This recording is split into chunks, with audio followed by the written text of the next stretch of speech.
Hello everyone, welcome back to my channel, and if you're with me for the first time, my name is Melissa Reed and I am an artist from Pennsylvania.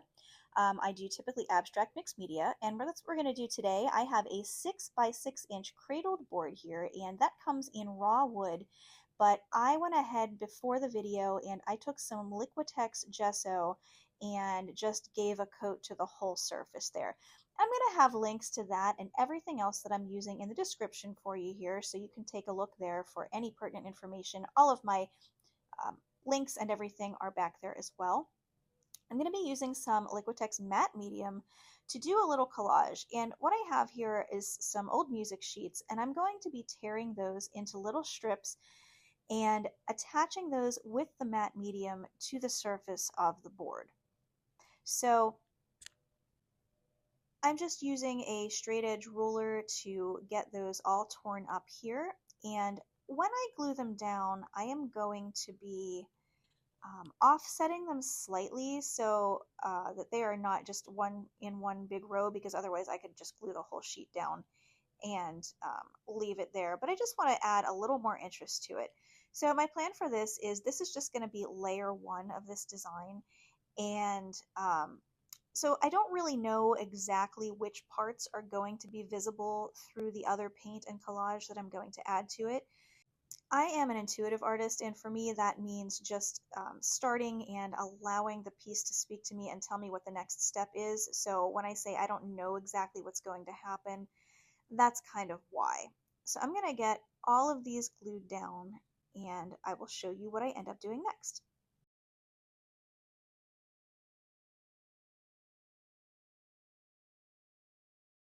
So I should say that once I get everything glued down, I do put another coat of the matte medium down. I do this with any of my collage work just to make sure that everything stays good and glued onto there. Now I let that dry for quite a while and I trimmed all of the edges off. And I'm going to go in with some different acrylic paints and start laying down some color. So right there I have Liquitex Basics Alizarin Crimson, and I'm going in with my mop brush and blending everything really well. And to that I'm adding Liquitex Basics Rose Pink, and also I'm going to be using Liquitex Basics Bright Pink. Those are all the three pink colors that I am using, and I'm just using that brush to get everything good and blended. Everyone always asks, and unfortunately I don't have a specific link for that specific brush because Michael seems to have discontinued it, but I did put a link for something similar to it in the description if you're interested. Right there I've got Windsor and Newton Galleria Acrylics Payne's Gray, because I'm adding some darker colors to that now. And I did not wait for anything to dry because I want everything to kind of blend a little bit. Now they are acrylics, so the pinks are almost dry by the time I'm adding that on. And I'm not terribly worried about too much blending because, again, this is just another layer of many. That paint that I just put down there was Liquitex Basics Burnt Umber as well. And again, I'm just letting everything kind of mix, spraying it down with some water. So it's going to make some nice spray patterns on there, plus some drips, and it's going to allow some of the music sheet to show through in various places where I decide to take the paint away almost completely. And I'm just moving that board around to get different effects and different designs and drip marks. I'm using my shop towel there to take a little excess water and paint away, and just really kind of moving it around until I'm happy with the way it looks. Okay, once I let that completely dry, I'm going in with Artist's Loft Iridescent Rich Copper. Now, unfortunately, this color has been discontinued. I love it and I use it a lot in my work because I bought several of them, but I will put something very similar for you in the links at the end if you're interested. I rolled that on a piece of parchment paper with a brayer and then pressed the brayer down to almost make a monoprint out of that copper, just to get a little bit of a different application so that, you know, it wouldn't just be brushed on there or rolled on there, and it would kind of look like that, which is what I was going for and I was very happy with. So while that's drying, I'm taking some of my acid-free tissue paper and tearing squares off because I know I want to do a little bit more collage. And what I'm seeing is a lighter color. Since that's a pretty dark background, I decided that I want to use titanium white. So I have, that's Liquitex Basics Titanium White that I'm using there. And again, I'm just applying that with my brayer onto that tissue paper, and nothing special, no special technique. And I'm going to do several sheets of those so that I have different ones to choose from. And then I'm going to let those completely dry. I don't know exactly how I want to apply these to the piece, like what the collage might look like, but once I let them dry, I will kind of move them around on the top of the board just to see what looks good, and then I will start gluing them down. I've got my Liquitex matte medium there. That's pretty much what I always use. Other brands are fine too. They all work basically the same. That's just what I happen to have right now. And you will see, because I used tissue paper there, the tissue where it's not painted on, it is just kind of melting into the background. So it becomes seamless, and you can really get different tones by using the tissue paper, and it adds more interest without adding more steps, if that makes sense. So that's one of the many reasons why I like to print on tissue paper and use that for my collages.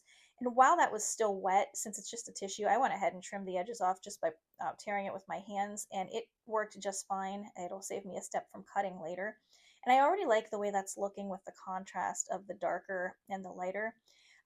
Those sheets that I made with the white paint on the tissue paper, I tore some holes out in some of it, and I'm just going through and applying those in different ways to the board, and kind of creating, almost drawing with the collage paper, which is something that mixed media artists do sometimes. I'm creating different patterns and almost different structures on the surface there with these painted papers. And one of the best things about collage, in my opinion, is you can try different things out before you glue them down. So you'll see me there just moving those papers all over the place until something speaks to me and I find a design that is going to work for me with this piece. Using my straight edge again just to tear some rough edged pieces that I then decide I'm going to use to glue down. So I'm just going to let you watch this process with me right here.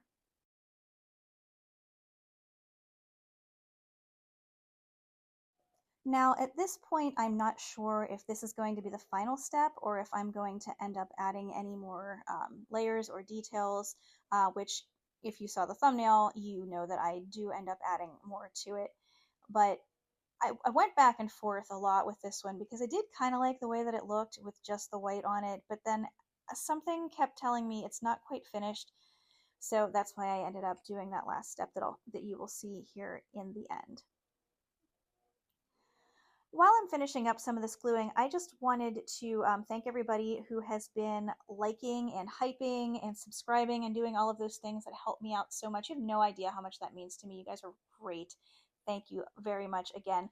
I also wanted to let you know that I'm going to be running one more sale on my Etsy shop this year, and it's going to be running from today that you'll be seeing this video, Friday the 12th of December through Tuesday the 16th of December, and I believe I have that set up for 35% off. I wish I could remember. I think that's what I ended up with, but check on that today, like I said, through Tuesday, that will be up. And I will have this piece available for sale on there as well. You can find the link to that. I will flash it on the screen here for you for a moment, but also it will be in the description along with my Instagram and Facebook and all of the other links. So one thing that I like to do sometimes when I'm working on one of these pieces is to turn it in different orientations. You can see there I'm now working on it what was upside down and does end up being upside down because I do end up liking it the way that I had originally started it. But if you're feeling stuck with a piece, it's not a bad thing to do. Just like turn it to all different angles, which, I mean, obviously if you're drawing a horse, you probably don't want to do that, but these are abstract pieces, so it really kind of brings a little bit of a different perspective to your own work in a way that, you know, you might not be able to get otherwise. So just a little tip from me there. But I'm just finishing up. So what you can see I did there was add some white squares on top of the white, which added a little bit of a different tone or value. And now I'm adding just plain squares of tissue paper, which are very transparent. You can barely see them. It's just like a ghost of an idea, but it mimics the shapes that I have going on there, which is like the squares and the rectangles.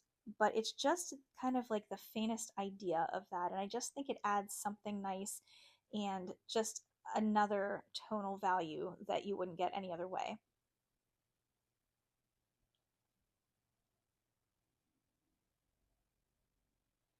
Tissue paper can be tricky sometimes. I ended up having to fiddle with that one a little bit to get some of the air bubbles out. I will often use an old gift card to smooth everything over. When you're using just the tissue without any paint on it, you have to be really careful doing that. You'll end up a lot of times scraping a hole in it or bunching it up in a way that you might not want.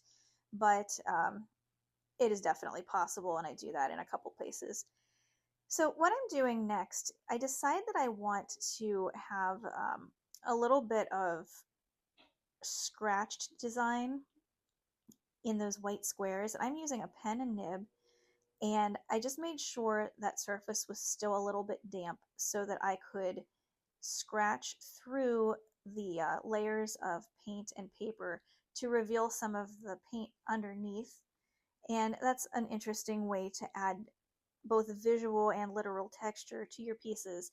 And I just really like the way it looks. And I'm mimicking those same square shapes so that it makes sense visually with the rest of the piece. You can use a pen and nib. If you don't have a pen and nib, you can use a bamboo skewer or a toothpick, or if you have like a dead ink pen, like a Bic pen or something laying around. I mean, anything as long as it's got a little bit of a dull point to it.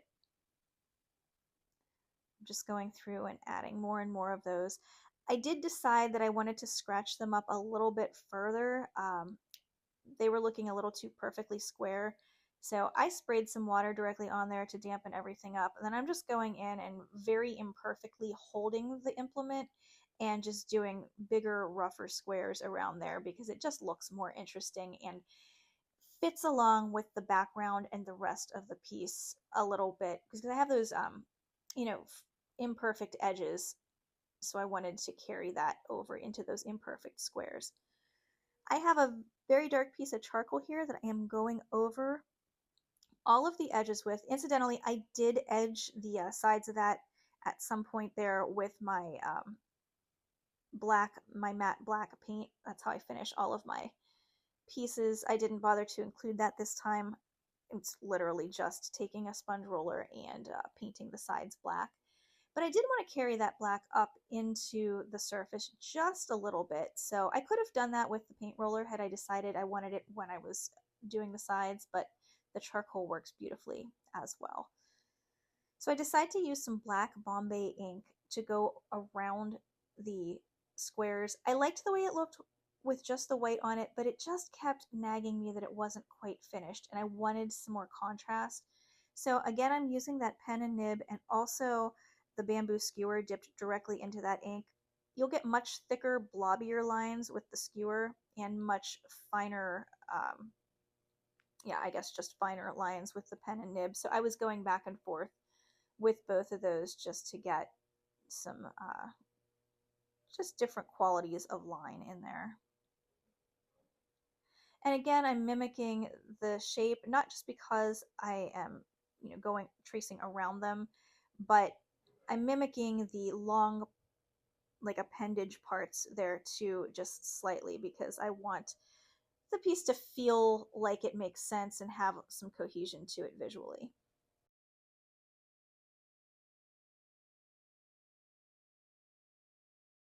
I love the line quality that you can get from this bamboo skewer, and if you find that you're unable to get these like real sketchy imperfect lines, you can see I'm holding it back a little further. You can do that with a paintbrush, with a pencil, with anything you're using. If you find that you're a little too tightly controlled and you're trying to have these like sketchy looking lines, just hold the implement back in a way that feels very unnatural from a way that you would use it if you were writing or painting, and you'll be able to get much more sketchy painterly kind of marks.